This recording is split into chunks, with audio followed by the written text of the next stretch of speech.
You hear that? That is the sound of a film score. A piece of music written, composed and played, not with the intent of being the next hit single on the radio or a standalone commercial success, but written to be part of a larger cinematic experience. I've always had this excessive fascination when it comes to music. Not that I really cared much for the technical, mathematical or terminological craftsmanship. No, what I was captivated by was how those peculiar sounds affected me so much. I remember hearing songs in the background of commercials or movies, and I would spend hours at my parents' desktop trying to find the music that was used. Needless to say, I couldn't listen to a good song and just move along. I think it's a shame that music is not getting more validation today than it actually is. It's funny when you think about the fact that before dialogue was even capable of being recorded onto film, music was there. It's been a huge part of cinematic storytelling ever since the dawn of the medium. And yet it is being neglected. Some people even say that it should be unnoticeable, that it should stay in the background. I personally think this is atrocious. I think music is capable of doing so many things, and when it is good, it is galaxies beyond just your typical background noise. So I'm going to do my best here to express my perception of how music affects me. This is my tribute to anime scores and soundtracks.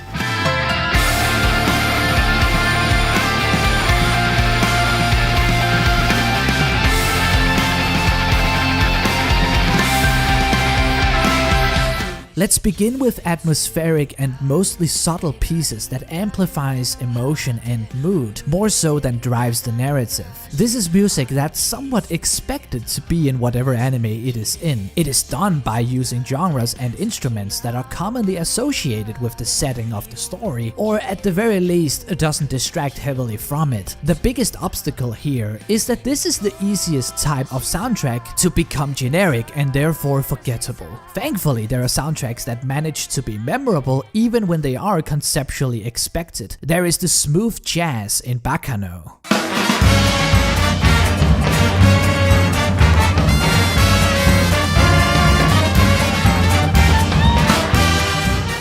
The childlike, playful pieces in Usagi Drop.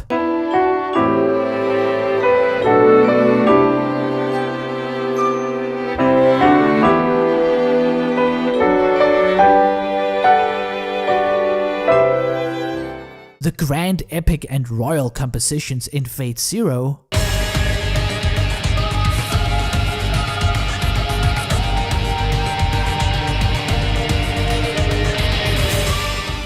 The psychedelic, cerebral sounds of Paprika.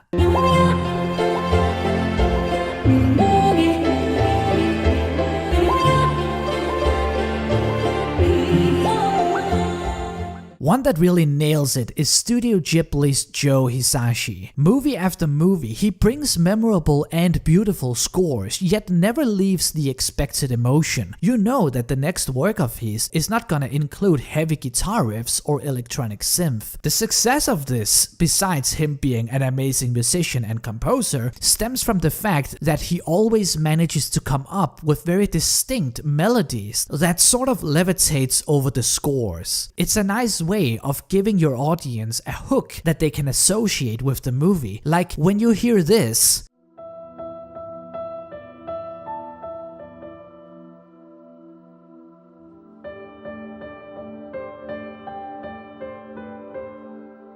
you know that it is Spirited Away. When you hear this,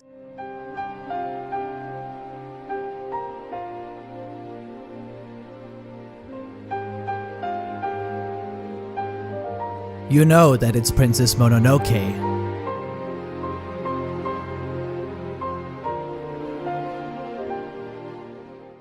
We move along to the opposite of a conventional soundtrack, where the music goes against whatever associations we may have. The unconventional soundtrack does not share the same risk of blandness that the conventional does, because even if the music is not especially unique, the audience will still notice it because of how it defies expectations. The biggest risk here is the fact that sometimes the music simply just doesn't end up fitting with the story, and it ends up being too distracting. It's a game of high risk risk, high reward, and oh boy is the reward high. It's Berserk's heavy-hitting synthetic beats.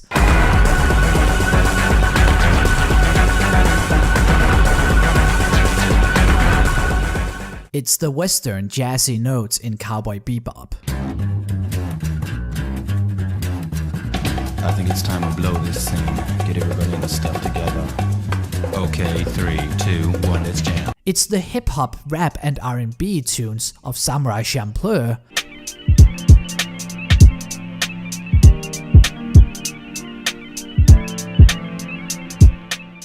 It's the upbeat, hyped rock and strings arrangements that makes even high school sport anime feel like epic war battles.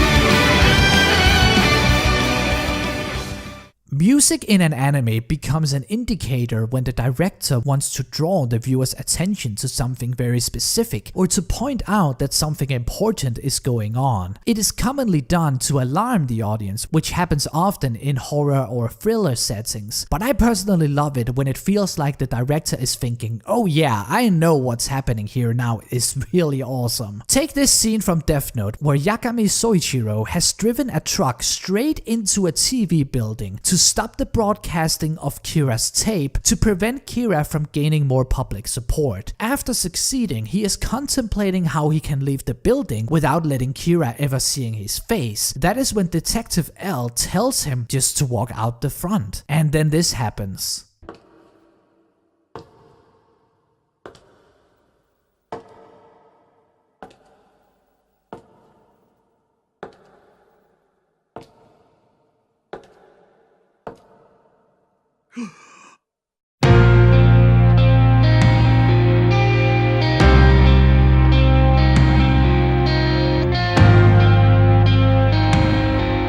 Okay, so why is the music telling us that this scene is so epic? One thing is the scale, but what is even more pivotal is what is happening amongst the characters and the story. Soichiro is not just realizing how many resources L has at his disposal, but he is also realizing the fact that L would risk it all to get Soichiro out alive. It's a moment of success, a victory for the police, because they have managed to turn the public against Kira. It is a moment that doesn't just progress their mission, but also strengthens the bonds between them.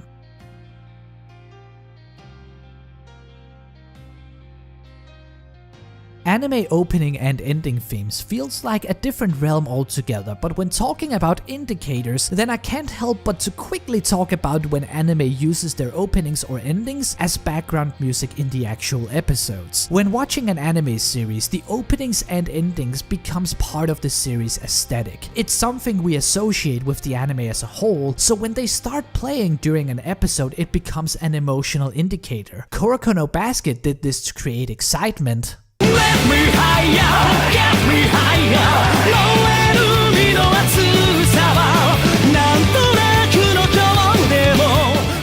And Fullmetal Alchemist Brotherhood did it to create euphoria or sorrow.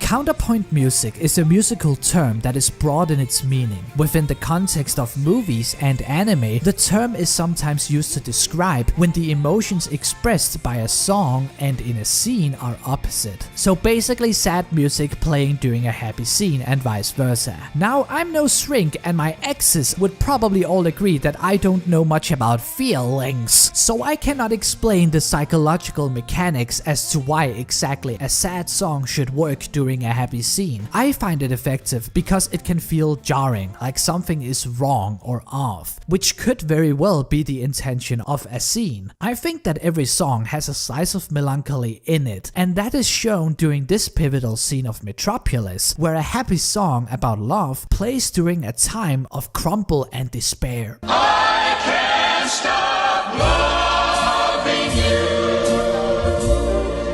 I've made up my mind. Sometimes a song is picked that makes us question whether the director just got his soundtrack confused with whatever song he had on their personal playlist at the time. We don't know why the song was picked or why it worked. All we know is that what is unfolding in the scene is ambiguously perfect. Okay, you already know that End of Evangelion is the perfect example of this. End of Evangelion is a movie that opens with a boy masturbating over the body of his comatose friend. It is aggressive, it's harsh, it's cerebral and abstract, and when humanity is literally being consumed by a gigantic naked goddess, what plays during the scene is Come Susatat, a song that mostly resembles something that the early Carpenters could have written. Just like me, they long to be close to you. I wish that I could turn back time, 'cause now the guilt is all mine. Can't live without the trust from those you love. It can't work, it shouldn't work, but it does. And that is the slice of genius that does not happen often. Love and pride, because of that, it's killing me inside.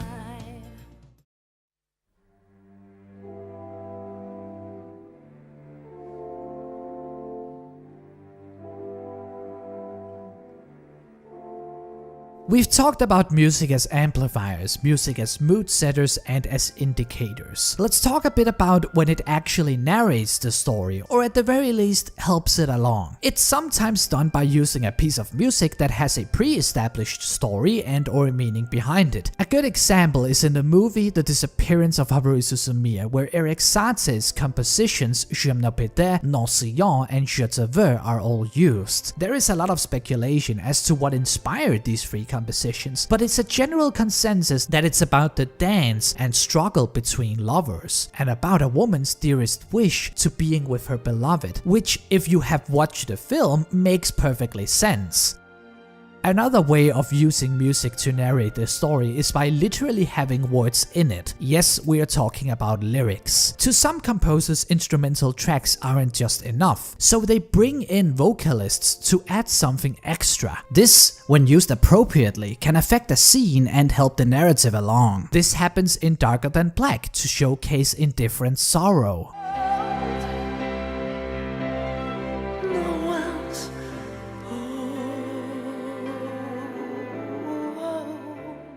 It happens in Space Dandy in several ways, like in this episode where it expresses romance.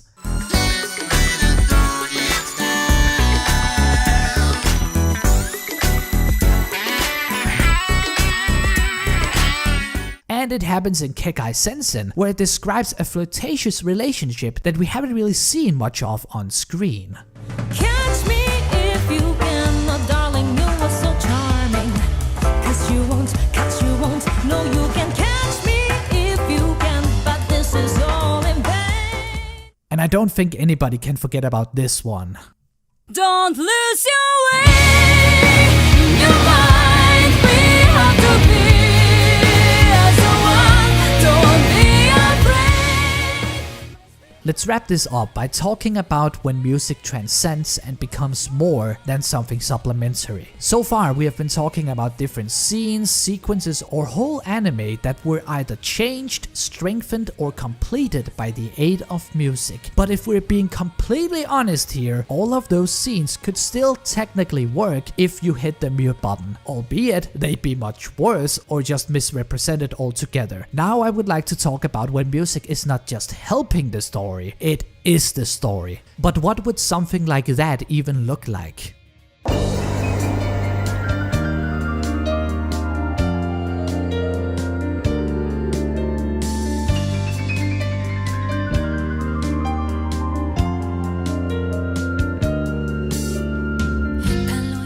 These are the moments where one or more of the characters takes the stage and starts playing a piece of music that the anime doesn't skip or heavily cuts through. This happens mostly in the modestly sized music genre, like in Kids on the Slope, in Nana, or in Nodame Cantabile, but it's also to be found elsewhere, like in Joe's concert for his sister in Rainbow, Haruhi performing God Knows in The Melancholy of Haruhi Suzumiya, or Masami playing My Song in Angel Beats. These are moments where the very act of playing and listening to the music doesn't just tell the story, it drives it and progresses it. Maybe the song itself has a subtextual meaning that reflects upon the plot or the characters, or maybe the act of playing the music itself allows for the players to develop. Let's look into the show Your Lie in April, which pretty much does this all the time. Kaori performing the Kreutzer Sonata showcases her relationship with music as well as her free-spirited, impulsive character. She is also shown in a much more mature and beautiful light, which is important because we need to understand why Kosei would fall for her. Kaori and Kosei's first duet presents us to Kosei's depression, Kaori's affection, and foreshadows their relationship both off and on stage. Kosei performing Love's Sorrow is a harsh battle against depression, trauma, and loneliness to achieve redemption, introspection, and acceptance. It is basically a performance of grief. Nagi Aiza and Kosei performing the duet The Sleeping Beauty is about student-teacher relationships, adolescence, and about finding your own way, and about how the best way to prove something to others is to prove it to yourself first. I would strongly recommend you to watch the anime to get the full gist of what I'm talking about.